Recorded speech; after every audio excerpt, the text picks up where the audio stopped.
சீனாவை காட்டி பாகிஸ்தானுக்கு மறைமுகமாக உதவும் அமெரிக்கா. பிளான் இதுதான். அமெரிக்காவின் இராணுவ தலைமையகமான பென்டகன் சமீபத்தில் அறிக்கை ஒன்றை வெளியிட்டிருந்தது. அதில் சீனாவை பற்றி பக்கம் பக்கமாக குற்றச்சாட்டுகள் இருந்தன.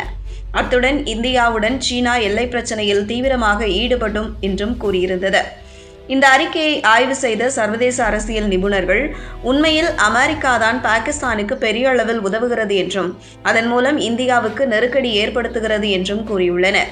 சர்வதேச அரசியல் நிபுணர் டாக்டர் இம்ரான் குர்ஷித் அமெரிக்காவின் அறிக்கை குறித்து விரிவாக எழுதியுள்ளார்.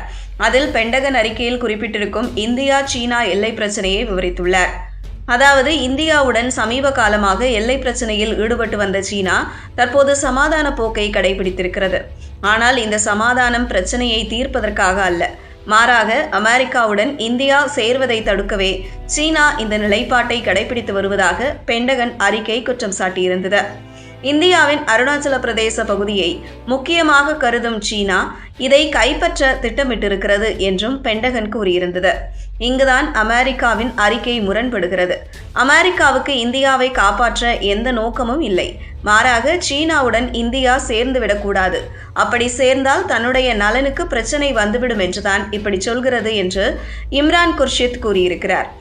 இந்தியாவின் நலனில் உண்மையில் அமெரிக்கா அக்கறை காட்டுகிறது எனில் எதற்காக பாகிஸ்தானுக்கு உதவ வேண்டும் என்றும் இம்ரான் குர்ஷித் கேள்வி எழுப்பியிருக்கிறார். IMF மூலம் பாகிஸ்தானுக்கு அமெரிக்கா உதவவில்லையா? F-16 போர் விமானத்தை கொடுத்து உதவவில்லையா? இப்படியெல்லாம் செய்து இந்தியாவுக்கு எதிராக பாகிஸ்தானை தூண்டிவிட்டு தற்போது இந்தியாவுக்கு ஆதரவாக இருப்பதைப் போல தன்னை காட்டிக்கொள்கிறது எனவும் இம்ரான் குர்ஷித் விமர்சித்திருக்கிறார். ஒரு கண்ணில் எண்ணெயும் மறு கண்ணில் வெண்ணையும் வைத்து அமெரிக்கா பார்க்கிறது.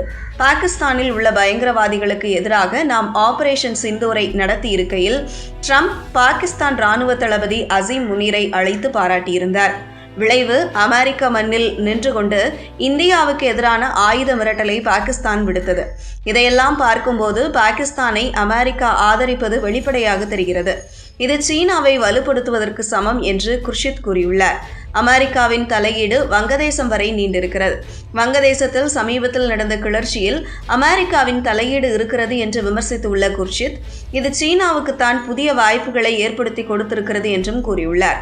அமெரிக்கா தெற்காசியாவையும் இந்தோ பசிபிக் பிராந்தியத்தையும் தனித்தனியாக பார்க்கக்கூடாது, இரண்டும் ஒன்றுடன் ஒன்று தொடர்புடையவை. சீனாவை கட்டுப்படுத்த வேண்டும் எனில் அந்த அளவுக்கு இந்தியாவை வளர்க்க வேண்டும் என்று குர்ஷித் கூறியுள்ளார்.